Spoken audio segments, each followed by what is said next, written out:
Donald Trump, toujours menaçant, son discours la nuit dernière sur l'état de l'Union, en partie consacré à l'économie américaine. On ne vous en dira pas grand-chose aujourd'hui, parce qu'il y a peu de choses à en dire en réalité. En revanche, quelques indications sur la relation et notamment la situation de tension au Proche-Orient. Les États-Unis d'un côté, l'Iran de l'autre, et Donald Trump qui nous dit en substance, l'Iran a des missiles qui peuvent atteindre l'Europe aujourd'hui. J'ai quelques doutes, mais on va demander au général Duttart ce qu'il en pense, et surtout cette information, l'information d'ailleurs, est-ce que c'en est vraiment une, le président américain qui dit, voilà, bientôt les Iraniens auront de quoi atteindre des missiles suffisants pour atteindre les États-Unis. Et donc, je disais tout à l'heure, mon œil, je n'y crois pas, mais en tout cas, on voit qu'il y a une petite situation de tension, et que chaque jour, on ajoute un élément au millefeuille. Bah oui, c'est ça, ces missiles-là qu'on va vous montrer, les missiles balistiques iraniens. Pour le moment, a priori, ils peuvent atteindre... Ils ont une portée de 2000 km. On a regardé quand même. La distance entre l'Iran et les États-Unis, c'était plus de 9000 km. Donc est-ce que ces missiles, un jour, effectivement, ils pourront aller frapper le sol américain? On va en débattre avec nos invités. D'abord, écoutez Donald Trump, lors de son discours de l'État de l'Union cette nuit. Il a parlé de l'Iran, effectivement, et de ses menaces réelles, selon lui. Ils ont déjà développé des missiles qui peuvent menacer l'Europe et nos bases à l'étranger. Et ils travaillent à bâtir des missiles qui pourront bientôt atteindre les États-Unis. Après Midnight Hammer, ils ont été avertis de ne plus tenter à l'avenir de reconstruire leur programme d'armement, en particulier en matière d'armes nucléaires. Et pourtant, ils continuent, ils recommencent tout depuis le début. Nous avons tout anéanti et ils veulent tout recommencer encore une fois. Voilà. Est-ce que c'est possible ou pas? Effectivement, le général Patrick Doutartre nous accompagne. Bonjour, général de l'armée de l'air, ancien pilote de chasse. Claire Cambier est également avec nous. Bonjour Claire. Et Xavier de Giacomoni et Bordan Boutka depuis le Moyen-Orient, donc au niveau du détroit d'Ormuz. Bonjour à tous les deux. Xavier, une première question pour vous. Tiens, on a quand même la sensation avec cette menace brandie par Donald Trump, on se dit que finalement le président américain, il ne sait plus quoi inventer pour justifier sa présence militaire au Moyen-Orient. Oui, c'est un peu que c'est ressenti ici, comme cela que c'est ressenti ici dans le Golfe, car tout ce qu'a pu dire Donald Trump la nuit dernière paraît totalement aberrant. La menace sur l'Europe, eh bien, elle est fausse. Les missiles balistiques iraniens, vous l'avez dit, portent à 2000, parfois 2500 km, mais c'est vraiment le maximum. Et quand on regarde sur une carte, on n'atteint même pas la Grèce. Quant à avoir des missiles intercontinentaux, c'est comme ça que ça s'appelle, qui pourraient parcourir les 10 000 km entre l'Iran et les États-Unis, si on part des environs de Téhéran, un peu à l'ouest, et qu'on arrive à New York, pour le moment, c'est vraiment, ça n'existe absolument pas, et aucun pays allié de l'Iran ne serait prêt à lui offrir une telle technologie. On peut penser à la Russie, empêtrée dans ses problèmes en Ukraine, et c'est rien de le dire, embourbée en Ukraine, et à la Chine qui n'aurait aucun intérêt à le faire, à fournir cette technologie à Téhéran. La vraie menace, en revanche, elle est ici, elle est là où nous nous trouvons. D'abord, c'est la menace de fermeture du détroit d'Ormuz. On en parlera, j'imagine, un peu plus tard, parce qu'elle connaît très très bien ce sujet-là, qui est vraiment un sujet extrêmement grave pour l'économie mondiale et qui peut faire des dégâts au-delà même du militaire. Et puis, elle est pour les pays alliés des États-Unis dans le Golfe, Arabie Saoudite, Koweït, Qatar. Ça peut vraiment poser d'énormes problèmes, car les côtes iraniennes, là pour le coup, sont à moins de 250 km. Pour petite précision, la ville de Bandar Abbas, base des gardiens de la Révolution, est à 70 km par là-bas. Voilà, à peine 70 km. Vous voyez que c'est vraiment extrêmement proche. Et puis, évidemment, la menace, elle est pour principal allié des États-Unis dans la région, elle est pour Israël. Évidemment, merci beaucoup. Vous restez avec nous, Xavier ? Vous allez pouvoir participer au débat, vous qui êtes sur place. Il y a peut-être pas mal d'éléments que vous pourrez nous apporter. Juste, général, vous avez entendu Xavier qui dit que c'est totalement aberrant. Donc c'est impossible. Comme souvent Xavier dit des choses pertinentes et il a tout à fait raison. Bien sûr, le maximum que l'on connaisse maintenant dans la portée des missiles balistiques iraniens, c'est à peu près 2000 km effectivement. Et si vous prenez la pointe de l'Iran et que vous projetez à peu près à 1000 nautiques, donc 1850 km, et ben vous touchez quoi? Vous pouvez toucher Athènes En fait, là, effectivement, l'Europe commence à être grignotée, Athènes ou la Bulgarie, enfin, vous voyez, donc ces pays-là, près de la Roumanie. Oui, j'ai ma carte, comme ça me permet d'avoir les bonnes distances, et la Bulgarie, la Roumanie. Mais s'agissant d'aller plus loin, il en est hors de question, en fait. Et effectivement, ils n'ont absolument pas cette technologie-là, à moins qu'un jour, la Russie... Que peut imaginer le président américain? Il sait très bien qu'on est capable de vérifier les choses, enfin que c'est un crack de plus, c'est pas clair. Alors, des contre-vérités, il en a dit plusieurs, et pas seulement sur la politique internationale dans son discours. Ce qu'on peut souligner, c'est que Chuck Schumer, le responsable de la minorité au Sénat, a rencontré Trump hier avant son discours, et il a dit il va falloir convaincre les Américains. Là, ce à quoi on assistait, c'était aussi un discours pour préparer l'opinion publique, pour alerter que si l'Iran ne cède pas et ne propose pas un accord viable, eh bien, des frappes, il pourrait effectivement y en avoir, alors que la population américaine, aujourd'hui, n'y est pas forcément... Claire, les Iraniens devaient remettre un mémo écrit de mémoire. On l'a évoqué lundi, hier. Alors un mémo écrit avec leurs engagements sur le nucléaire, et notamment l'enrichissement de l'uranium. Est-ce qu'à votre connaissance, ça a été fait? Il devait les remettre en fait avant les négociations. C'est ça, d'aujourd'hui. La date d'hier était assez floue. Ce que l'on sait, en tout cas, c'est que Donald Trump a reçu les responsables de différentes chaînes américaines hier, également avant son discours, et leur a dit les négociations de jeudi sont importantes. Ce que rapporte également l'agence ukrainienne Interfax, c'est que Witkoff a assuré qu'il irait.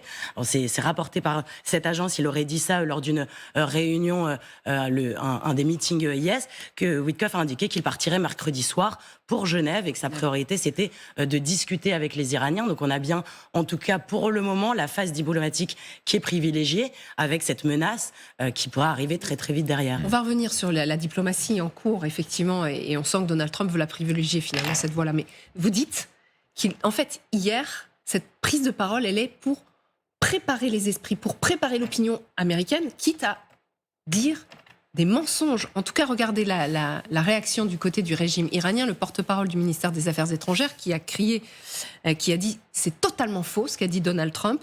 Tout ce que les Américains avancent au sujet du programme nucléaire iranien, des missiles balistiques de l'Iran et du nombre de victimes lors des troubles de janvier n'est rien d'autre que la répétition de gros mensonges. Et ça, évidemment, on imagine que l'opinion publique américaine, elle ne fait pas confiance à ce genre de propos. Il y a des mensonges qu'on finit par croire. Il y a des mensonges aussi des deux côtés, finalement, parce que quand les Iraniens dénoncent le nombre de victimes lors des troubles, on peut quand même se poser la question de la véracité. Mais général Dutartre, ce sont des cracks, grosso modo. Tout le monde le sait, enfin, y compris d'ailleurs les soutiens actifs du président américain. Moi, j'ai plutôt le sentiment que Donald Trump est très hésitant, qu'il ne sait pas très bien s'il faut rentrer dans la guerre. Il y a autour de lui, manifestement, des militaires qui sont plutôt sceptiques sur l'issue d'une opération, enfin l'issue rapide d'une opération militaire sur place. Qu'est-ce que vous en dites? Je vois que Xavier nous fait des signes en disant non, mais Xavier, il aura la parole juste après. Absolument. Moi, je pense comme vous, c'est-à-dire qu'il hésite. Il hésite, il voudrait quand même une solution diplomatique qui le satisfasse, mais les Iraniens ne lâcheront jamais. De toute manière, ça fait 30 ans qu'ils nous baladent sur le nucléaire, donc par contre, ils ont l'art absolument de négocier, mais comme le rappelle Claire, et moi, il y a une petite réunion qui est passé un peu sous le coude après le discours de l'Union, c'est organisé par Marco Rubio avec des représentants du Congrès démocrates et républicains. Et c'était à huis clos.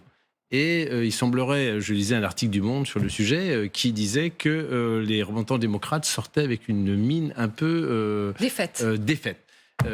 Comment vous l'interprétez, ça? J'interprète, c'est-à-dire qu'on prépare le terrain au niveau des représentants du peuple américain. À une intervention militaire. À une intervention cette réunion que Chuck Schumer a dit c'est grave, il va falloir convaincre les Américains. Voilà. On va donner la parole à Xavier, parce que je voudrais aller au bout de mon argument.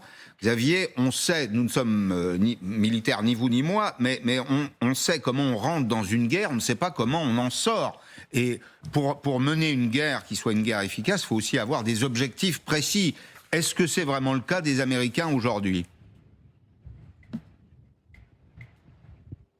C'est tout le problème, Pascal. Il n'y a pas d'objectif précis. On est passé du fait de mettre par terre le programme nucléaire iranien, ce qui n'a pas été fait la dernière fois, en juin dernier, lors de l'opération Midnight Hammer, à faire tomber le gouvernement, à provoquer ce qu'on appelle en anglais un regime change, tout simplement un changement de régime, comme on l'a vu à l'œuvre, par exemple, en Irak. C'est un exemple assez intéressant. On sait comment ça s'est terminé. Donc évidemment, il y a énormément d'interrogations au sein de l'administration américaine, mais aussi au sein du Pentagone. On a entendu, vous en parliez tout à l'heure, on a entendu le chef d'état-major des armées américaines, le général Dan Kane, exprimer son scepticisme lors d'une réunion dont les propos ont filtré. D'ailleurs, il a dû prendre un sacré savon de la part de Donald Trump, parce qu'effectivement, cette opération, elle ne sera pas forcément réussie. Et même, on entend des spécialistes de la stratégie militaire dire qu'elle est extrêmement compliquée, d'autant plus qu'il est hors de question qu'il y ait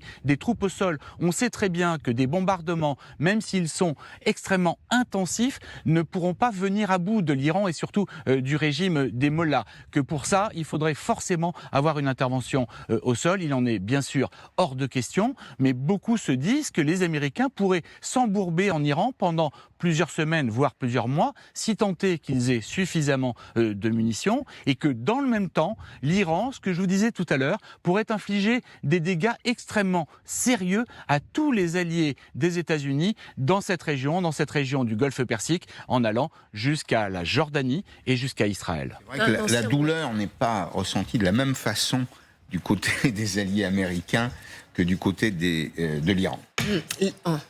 Un ancien pilote de chasse sur le plateau, forcément, vous allez pouvoir nous parler de votre expérience. Ce que disait Xavier, là pour l'instant, ce serait une intervention militaire aérienne, sans troupes au sol.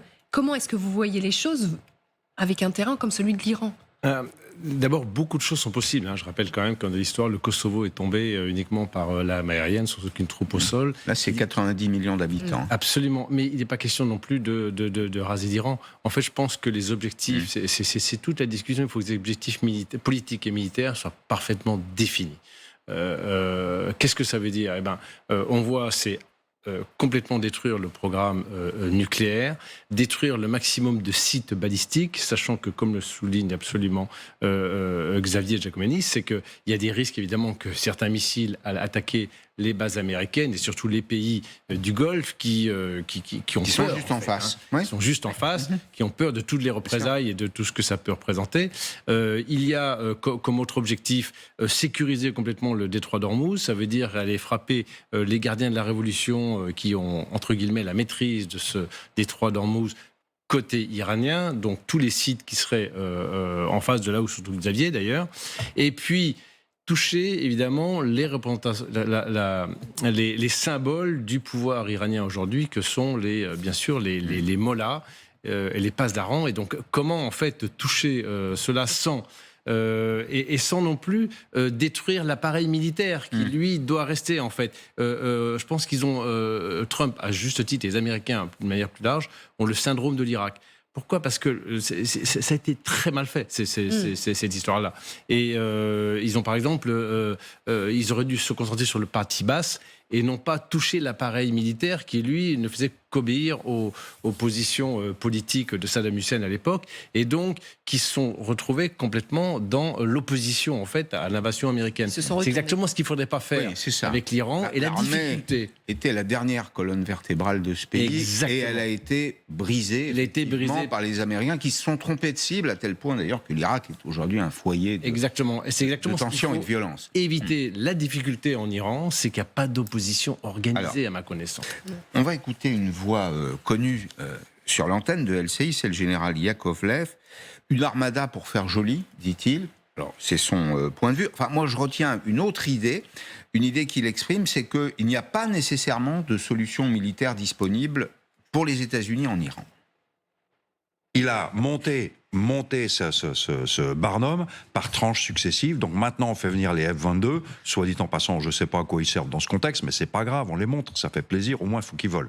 S'il y avait une option militaire sûre et facile, ça ferait 15 ans qu'ils l'auraient faite. Ils n'auraient pas attendu que Trump arrive aux affaires. C'est pour ça qu'il réfléchit, il s'entoure des bonnes personnes. Mais il est très emmerdé, il est coincé face au truc. Et les Iraniens le baladent, c'est rigolo. Les Iraniens disent on est prêt à faire des concessions, comme si Trump était prêt à faire des concessions.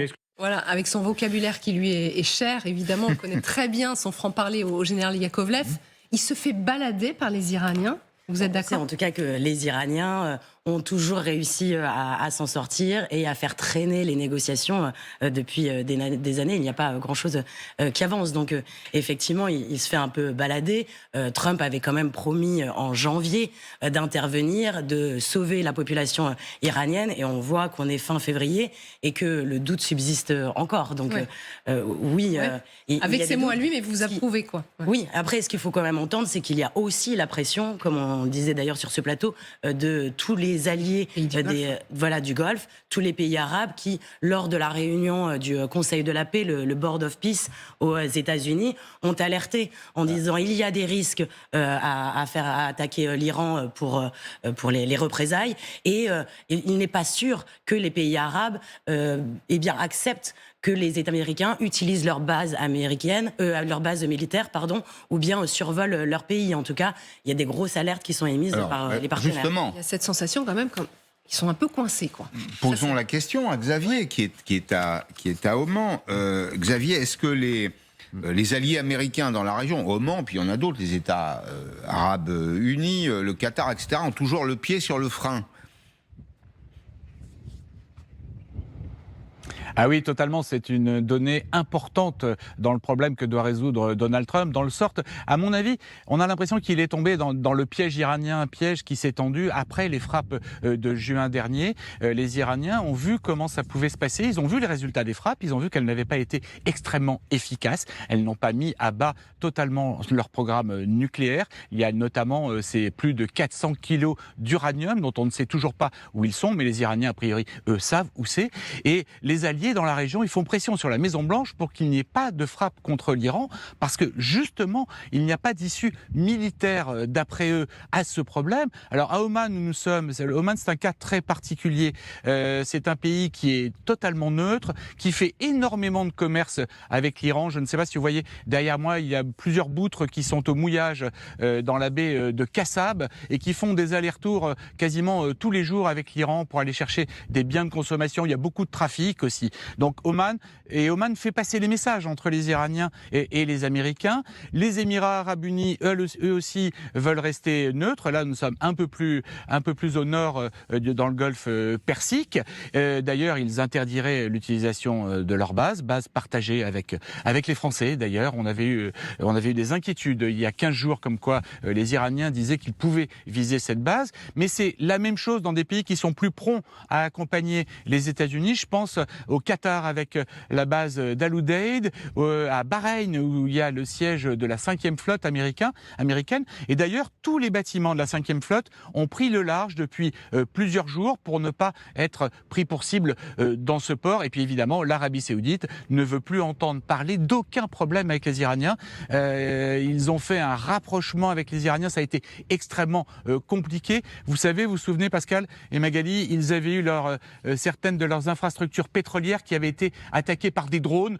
Les Iraniens avaient dit que c'était les Houthis, mais en fait c'était télécommandé par Téhéran. Ils ne veulent plus revivre ça. Surtout pas. Là, je reprends ce que vous disiez l'un et l'autre. Donald Trump est pris dans le piège iranien ? Général. Alors oui, au niveau du discours, parce que la négociation avec les Iraniens au niveau du nucléaire, on sait toujours quand ça commence, on ne sait jamais quand ça se termine, et en fait, ils ne respectent pas. En fait, ils veulent leur autonomie et ils veulent enrichir. On ne peut pas les croire. Pardon ? On ne peut pas les croire. Non, on ne les croit pas. Et en plus, j'écoutais avec intérêt l'un de vos intervenants, une Iranienne, je crois, qui disait que mais mentir à un occidental, c'est pas mentir en fait. C'est dissimulé. C'est dissimulé. Oui, on ne dit pas. Négocier. Alors, je parle entre guillemets, c'est ce que j'écoutais, mais je veux dire, c'est cette notion que le discours, la parole n'est pas tout à fait la même que celle d'autres pays, c'était assez intéressant. Donc, oui, il balade les Occidentaux, à mon sens, depuis 30 ans, sur le nucléaire. En revanche, c'est vrai qu'il faudrait peut-être faire quelque chose. Et donc, Trump, là, il est un peu coincé parce qu'il a amené toutes les forces militaires, son armada. Mais en fait, on parle des armadas parce que c'est un peu spectaculaire, parce qu'on les voit.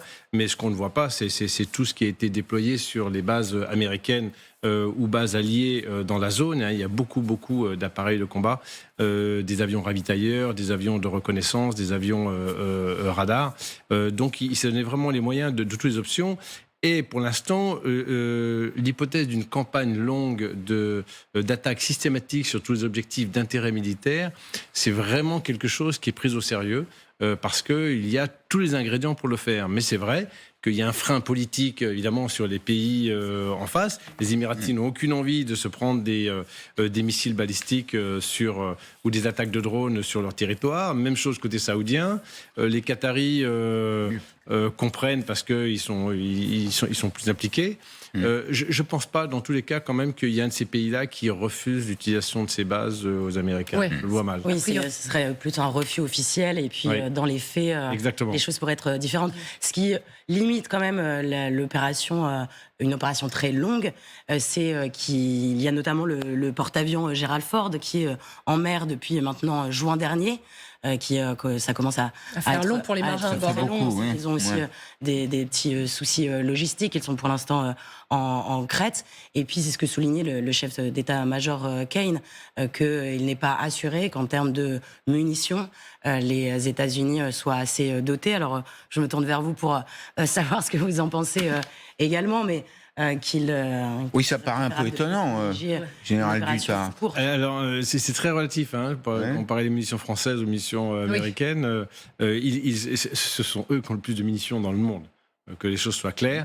Par contre, ils en ont amené assez dans le cadre d'une campagne extrêmement longue, parce que c'est ça qui pourrait se dessiner avec des objectifs. En fait, je rappelle toujours que quand on fait une campagne comme ça, il faut que les objectifs politiques soient extrêmement clairs.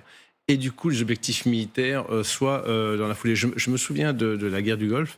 Il y avait une décision politique pour la première fois presque universelle, parce que le Conseil de sécurité de l'ONU, donc les 5 membres permanents, avait acté le fait que on fixait un ultimatum à Saddam Hussein pour qu'il retire ses troupes du Koweït. Et il n'a pas respecté ça. Et là, il y avait mandat, donc, à une coalition d'idées par les Américains. Donc, le mandat politique était extrêmement clair. Le but, c'était sortir les troupes irakiennes du Koweït. Les troupes irakiennes du Koweït. Le mandat était parfaitement clair. Les objectifs militaires, la consigne qu'avait reçue le général Schwarzkopf à l'époque de Bush père, qui n'est pas du tout Bush fils, il dit la consigne est extrêmement simple, win. Tu gagnes. Rien d'autre. Et donc, tu te débrouilles. Et en fait, voilà, c'est des choses... Plus les objectifs sont clairs... Là, ça paraît plus compliqué, là. Parce que, ça fait un petit moment quand même clair. C'est pour ça qu'il faut un listing extrêmement clair de ce Non, mais je ne sais même pas si dans la tête des Américains, c'est très clair. Faire tomber le régime, la réponse c'est non. Enfin, c'est pas possible de faire tomber le régime en l'état. C'est un grand pays. Ce sont des structures pyramidales posées les unes à côté des autres. Il y a un pouvoir en silo quand même en Iran. Il y a un pouvoir religieux, il y a un pouvoir civil, il y a un pouvoir militaire, etc. Bon, enfin, on se pose quand même la question. On se dit, tiens, ils sont partis faire des ronds dans l'eau là, mais pourquoi, Claire ? L'objectif premier, il n'est malheureusement pas pour la population, mais pour s'attaquer au programme nucléaire iranien. Bon. C'est quand même ce qui est affiché très publiquement. Et c'est d'ailleurs... La menace balistique aussi, limiter la menace balistique. Mais les Israéliens l'ont assez exprimé. Ils craignent tout de même que les Américains, que Donald Trump ne privilégient que le programme nucléaire et ne se pose que là-dessus. Et donc du coup, oublie les autres aspects. En tout cas, on a bien compris, Donald Trump, en l'écoutant hier, qu'il laissait quand même sa chance à la diplomatie. On verra ce que ça donne demain à Genève avec ces nouveaux pourparlers entre les Iraniens et les Américains. Merci beaucoup à tous les deux. Merci à Xavier aussi, Xavier Bordan, depuis donc Oman, d'avoir participé à cette analyse des derniers propos de Donald Trump qui, on a bien compris, préparait sa population à une éventuelle intervention militaire en Iran.